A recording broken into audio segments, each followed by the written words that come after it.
My name's Jumoke. I'm one half of the Triple Cripples, and I co-founded the platform and community with the lovely baby girl over here, Kim. Go ahead.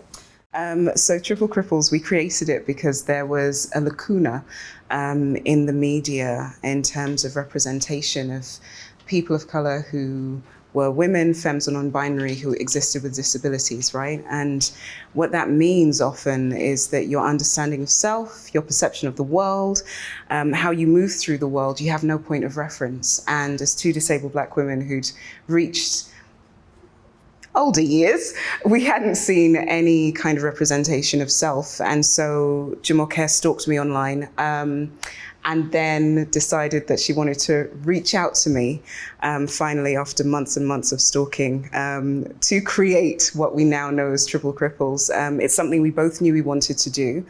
I wasn't born with a disability. Jumoke had a disability before her first birthday. And each of us, despite having these two different experiences, were both experiencing this absence of representation, this absence of anything that looked like us and lived life the way we did. And so we knew it was necessary and important for us to create something so that other people had a point of reference, and so that young people growing up would have an idea of what it is like to live as they do outside of their own head, especially in a world where often you are surrounded by non-disabled people, especially of children of color, children from Black backgrounds, African backgrounds, Caribbean backgrounds. There is a lot culturally that is left unsaid. And so we needed to be able to create that space for those stories and those narratives to be highlighted and to be heard. And so that's how it came about, obviously, with Jumoke stalking me. The truth is, well, actually, the way in which Kim and I met was that I had a call one night. No. So essentially, I had been on social media, which often can be used rather negatively, but also can be used positively to find community and to commune with one another. And I'd found out about Kim through a mutual friend of ours, and I'd reached out to them because I was like, wow, you know, this, at the risk of boosting their ego, this magnificent person, and somebody in which I saw myself, somebody that understood what it meant to be a young disabled Black woman living in the UK, and all of these different nuances that existed within myself that I could only ever tell different people, different parts of, like I could never give the whole story in one and have it accepted in its whole entirety. So I'd reached out to them like the angel of mercy that I am.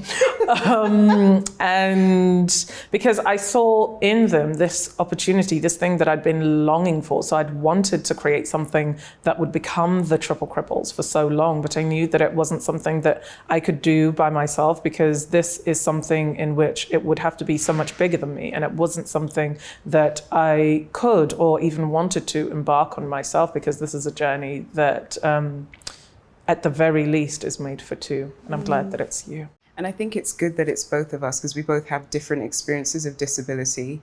And our backgrounds mean that we have like a contrasting experience sometimes. And that provides kind of a richer context for talking about these issues and kind of presenting things to the world, because there is no single story. And even with our Black womanhood, there are so many differences between us.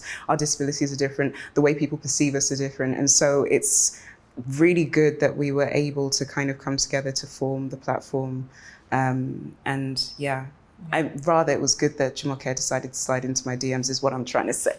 Well, essentially, I was trying to change the world, but I think it was important because in finding Kim, I was able to have a reference point outside of myself, and I deeply wanted that for other people as well.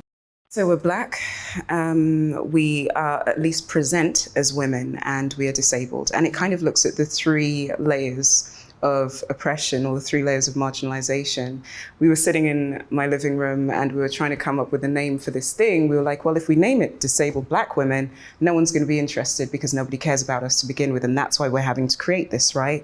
The minute you mention disability, people switch off and they have disinterest, apathy, sometimes anger, animosity, because it is something that directly challenges their reality and their perception of who they are and where they are in the world, and also their sensibilities, right? We're created, or we have a society that we've created where the way things look is important, and things need to look like they're a certain way in order for us to feel like the world is wonderful and beautiful. And if we're presented with the world not matching that idea, we're suddenly thrown into this place where we have to recognize there's inequity, right? And that's what disability does.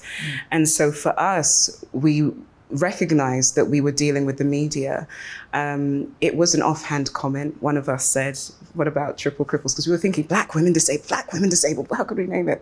And that's where it came from. We were like, yes, it kind of encapsulates that. Although there are lots of different intersections, those three, racism, ableism, sexism, have a huge impact on the way people experience the world. And especially people who walk through the world like us, and those identities are active at different points, to different degrees, depending on the situation, depending on where you are. And they're always active all the time. They're always active all the time. And there is no separation. Well, our ultimate ambition with the Triple Cripples is world domination. Obviously. Well, for us, I think it's, as I'd previously mentioned, the Triple Cripples or anything that I'd wanted to create had to be bigger than myself. I think it's important to have reference points outside of yourself.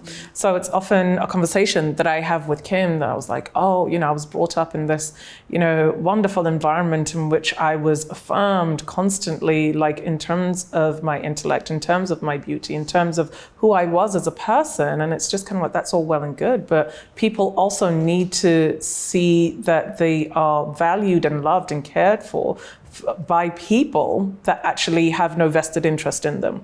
Because your parents telling you nice things, your friends telling you nice things, these are things that we should hopefully expect. But seeing in the media, seeing outside of yourself and outside of your own circles or spheres, people that are saying that you are wonderfully made, you are, fantastic in the way that you are, and there are certain things that are absolutely terrible, and these things are not right, and these are things that you shouldn't have to deal with. Yes, you do have to deal with them right now, but we are working to change that, and it's important to have these reference points and these signifiers and somebody that you can point to and be able to relate to that might be as close to you as we are right now, or millions of miles away, and saying that actually we are part of the global majority, and I see you and I am you and I love you. Platform started on social media for a lot of disabled people. And we've done an interview like this where we've said that social media is like a lifeline, right? If you are unable to access the world in a physical way, like a lot of disabled people cannot, whether due to their disabilities or due to the inaccessibility of society and their homes and social life and all of that kind of stuff, the internet has been a really amazing tool to allow people to connect to others where they wouldn't be able to.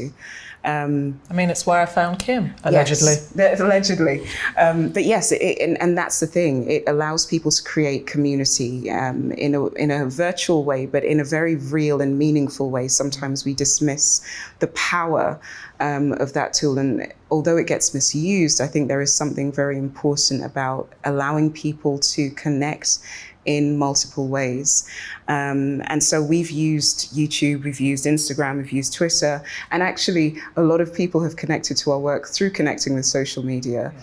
If you were expecting Kim to get to every single place in person that has watched one of our videos, it would be impossible. We have people all over the world who watch our videos or who come to our lectures or whatever and are like, oh my God, for the first time, I see me. And I want to tell you this thing because I can't tell anyone else around me because nobody else understands. And just that understanding that this thing has made the world so small and connected our experiences in a way that perhaps we would have never understood. And I think it's also galvanized us to want to continue the work and create a world that is equitable.